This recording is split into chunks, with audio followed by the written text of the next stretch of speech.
isang maliit na prutas, isang malaking misteryo. Ano kaya ang ibig sabihin ng panaginip na may kalamansi? Higit pa sa simpleng imahe, ang kalamansi sa ating mga panaginip ay maaaring magdala ng mga nakatagong mensahe mula sa ating subconscious na maaaring magpahiwatig ng suwerte o malas. Samahan mo ako sa paglalakbay na ito habang ating susuriin ang iba't ibang interpretasyon ng panaginip na may kaugnayan sa kalamansi, kasama na ang mga aksyong ginagawa rito. Kumain ng kalamansi.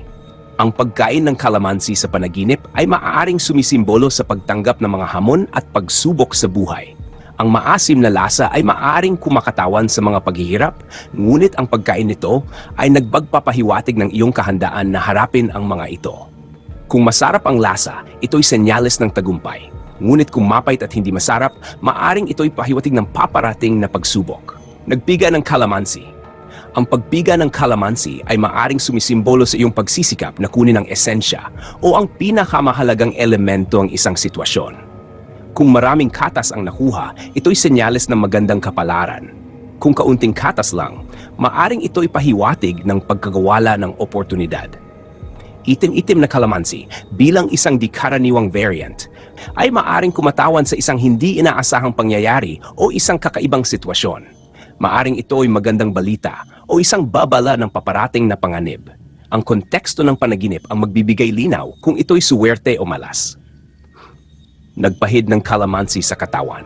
Ang pagpapahid ng kalamansi sa katawan ay maaring sumisimbolo sa paglilinis o pagpapagaling.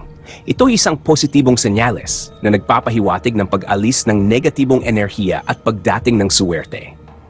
Binato ng kalamansi. Ang pagkabato ng kalamansi ay maaring sumisimbolo sa pagiging agresibo o galit. Ito isang negatibong senyales na maaring magpahiwatig ng paparating na away o hindi pagkaunawaan. Nagtapon ng kalamansi. Ang pagtatapon ng kalamansi ay maaring sumisimbolo sa pag-abandona ng isang bagay o sitwasyon.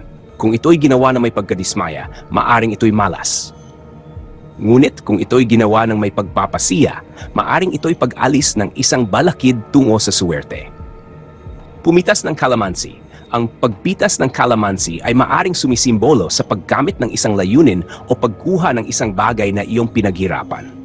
Ang pagpitas ng maraming hinog at malalaking kalamansi ay senyales ng suwerte.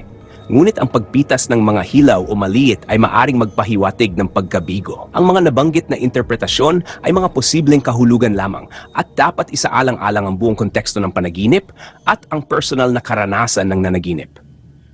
Ang pag-alala sa mga detalye ng panaginip, kasama na ang mga emosyon na nadama, ay mahalaga sa pag-unawa sa tunay na mensahe nito. Ang pagsusulat at pagsusuri ng panaginip ay maaring makatulong sa pagtuklas ng mga nakatagong kahulugan at pag-unawa sa sarili. At kung ito man ay pahiwatig ng suwerte o malas.